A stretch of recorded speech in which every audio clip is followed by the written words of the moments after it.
चलिए जी बात करते हैं क्वेश्चन नंबर 10 के बारे में। क्वेश्चन नंबर 10 में बोला गया है 2 पोल्स ऑफ इक्वल हाइट, 2 खंबे हैं इक्वल हाइट के हैं, are standing opposite each other on either side of a road. एक रोड के एक इस तरफ बना हुआ है और एक इस तरफ बना हुआ है। 2 खंबे हैं रोड के दोनों अपोजिट साइड पे बने हुए हैं। देखिए क्या कंडीशन है, कंडीशन ये है कि एक खंबा ये हो गया, एक खंबा ये हो गया, इक्वल हाइट के हैं, एक रोड के इस तरफ है, एक रोड के इस तरफ है, इक्वल हाइट के हैं। ठीक है जी, मतलब जो हाइट इसकी निकलेगी वो इसकी निकलेगी, सिंपल सी बात। विच इज 80 मीटर वाइड, कौन? रोड, जिस रोड के ये दोनों तरफ लगे हुए हैं वो रोड 80 मीटर चौड़ा है। ओके जी। From a point between them, अब इस बात को समझो, बहुत से बच्चे इस बात को गलत समझ लेते हैं। बिटवीन दैम, बिटवीन दैम का मतलब है इन दोनों के बीच में कहीं कोई पॉइंट है ना। बिटवीन दैम का मतलब ये तो इन दोनों के बीच में कहीं कोई पॉइंट, बिल्कुल बीच में नहीं, इन दोनों के बीच का मतलब ये नहीं वो बिल्कुल सेंटर, मिड पॉइंट नहीं बोला। अगर मिड पॉइंट बोला होता, देखो आगे पढ़ो, on the road the angles of elevation of the top of poles are 60 degree and 30 degree. इन्होंने कहा है कि कहीं पर इस रोड पर कहीं पर भी एक पॉइंट होगा, अगर बिल्कुल बीच में होगा वो पॉइंट तो इससे भी वही डिग्री का एंगल बनेगा, इससे भी वही डिग्री का एंगल बनेगा। अगर बिल्कुल बीच में हुआ तो, बिल्कुल बीच में नहीं है, मिड पॉइंट नहीं है। इन दोनों के बीच का मतलब क्या है कि इन दोनों में कहीं लाई करेगा, इस रोड पे कहीं लाई करेगा, इसके और इसके बीच में रहेगा पर वो। अब बीच का मतलब मिड पॉइंट मत समझ लेना। तो हमने मान लिया कि वो पॉइंट यहाँ है, क्योंकि एक एंगल मुझे कितना बनाना है 60 डिग्री का और एक एंगल बनाना है मुझे 30 डिग्री का। अच्छा जी, यहाँ पर देख के बताओ कौन सा एंगल 60 बनना चाहिए, कौन सा 30 बनना चाहिए?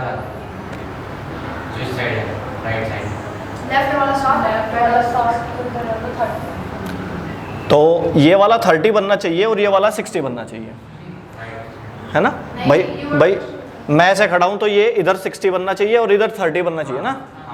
ये 60 आप ऑब्जेक्ट के जितने नज़दीक होंगे वो एंगल बड़ा बनता चला जाएगा। आप सोच के देखो, आप किसी खंबे को दूर से देख रहे हो तो थोड़ी आंख उठानी पड़ेगी, और खंबे के नज़दीक जाके देखोगे उसके टॉप को तो ज़्यादा आंख उठानी पड़ेगी। तो ये पॉइंट इस खंबे के नज़दीक है तो ये वाला एंगल बड़ा बनेगा, और ये पॉइंट इस खंबे से दूर है तो ये वाला एंगल छोटा बनेगा। तो ये वाला एंगल बनेगा आपका 30 डिग्री और ये वाला एंगल बनेगा आपका 60 डिग्री। ये है इसमें इंपॉर्टेंट बात।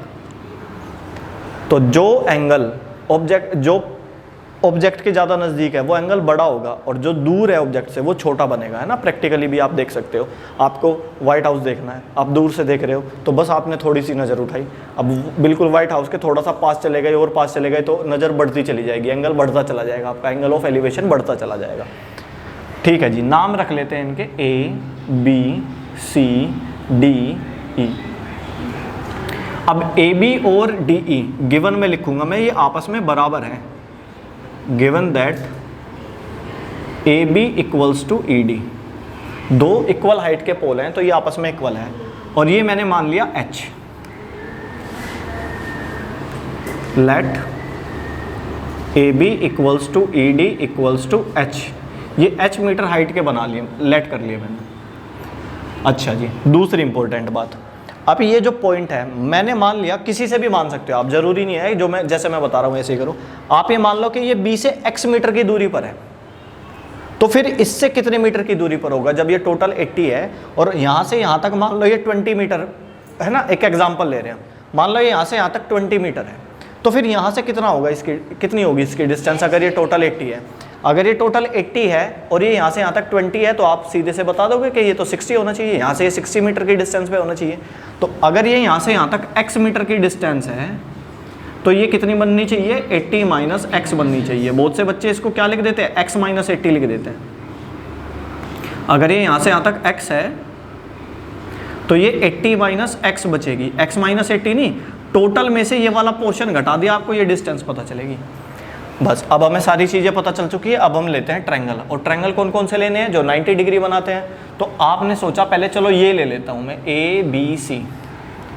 In triangle ABC angle B 90 है, एंगल C 60 है, और आपको कुछ नहीं पता, ठीक है जी। आपको पता है AB H मान रखी है आपने, और let BC equals to X, आपने BC X मान लिया। ये और ये लेंथ, इन दोनों का रिलेशन, परपेंडिकुलर और बेस का रिलेशन क्या कहलाएगा? tan theta equals to perpendicular upon base, value put कर देते हैं, tan 60 equals to perpendicular h है, बेस x है, tan 60 की वैल्यू √3/1 होती है, क्रॉस मल्टीप्लाई करेंगे तो √3x इक्वल्स टू h या फिर x इक्वल्स टू h/√3, जैसी ज़रूरत पड़ेगी मैं यूज़ कर लूँगा। ठीक है जी। अब दूसरा ट्रायंगल लेते हैं, वो वाला इन ट्रायंगल, दूसरे ट्रायंगल का नाम है EDC। आपको इसमें क्या क्या पता है? एंगल D 90 पता है, एंगल C आपको 30 डिग्री पता है, आपको ED की वैल्यू h पता है, आपको CD की वैल्यू, अब ये ध्यान से देखो, CD की वैल्यू 80 - x पता है। अब लिखते हैं हम, ये वाली लेंथ और ये वाली लेंथ का रेशियो क्या कहलाएगा? परपेंडिकुलर और बेस, जिसको कहेंगे हम tan, यहाँ पे भी मैं tan लगा दूंगा, परपेंडिकुलर अपॉन बेस, थीटा की वजह अब की बार पुट करनी है 30 डिग्री, परपेंडिकुलर तो h ही रहेगा क्योंकि ये दोनों सेम हाइट के हैं, अगर इसको h बोला है इसको भी h ही बोला जाएगा। बेस कितना है आपका? 80 - x, आपका बेस है 80 - x। tan 30 की वैल्यू होती है बच्चों 1/√3, क्रॉस मल्टीप्लाई करेंगे तो आपके पास आ जाएगा h√3 equals to 80 - x। Okay जी। अब गौर करने वाली बात क्या है? गौर करने वाली बात ये है, या तो h की जगह √3x लिख लो या फिर x की जगह h/√3 लिख लो, एक बना लो, या तो x में बना लो या h में बना लो। तो मैंने क्या करा, h की बजाय √3x लिख लिया, तो h के बजाय मैंने लिखा √3x, एक √3 पहले से चल रहा है, इक्वल्स टू 80 - x। और मैंने यहाँ पे बता दिया कि मैंने कहाँ से लिखी है इक्वेशन, फ्रॉम इक्वेशन फर्स्ट, इसको हम नाम देंगे फर्स्ट। ठीक है, हमने इसको नाम दिया फर्स्ट और मैंने फर्स्ट से वैल्यू पुट कर दी। कैलकुलेट करने पर क्या आएगा हमारे पास? 3x इक्वल्स टू 80 - x, ये माइनस का x इधर आएगा तो 4x बन जाएंगे क्योंकि इधर आके ऐड होगा, माइनस की टर्म इधर आके प्लस होगी 80, तो 4 से 80 को डिवाइड करोगे आपके पास x की वैल्यू आ जाएगी 20 मीटर।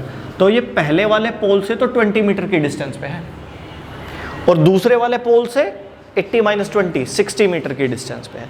ये सारी स्टेटमेंट भी हम लिखेंगे, सारी बात भी हम बताएंगे। ठीक है जी।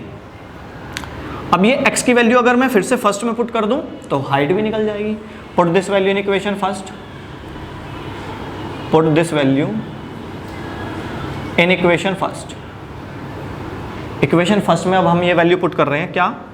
x की बजाय 20, h इक्वल्स टू √3x था, x की बजाय 20 पुट कर रहे हैं तो आ जाएगा 20√3 मीटर। तो हाइट ऑफ पोल, अब ये सारी चीज़ें मैं एक बार स्टेटमेंट में हमें ये लिख के दिखानी पड़ेगी, ये सारी चीज़ें लिख लेते हैं। अब ये मैं रफ कर लेता हूँ ये वाला पोर्शन।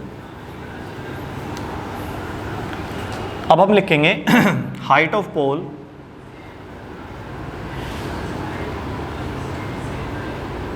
(20√3 मीटर).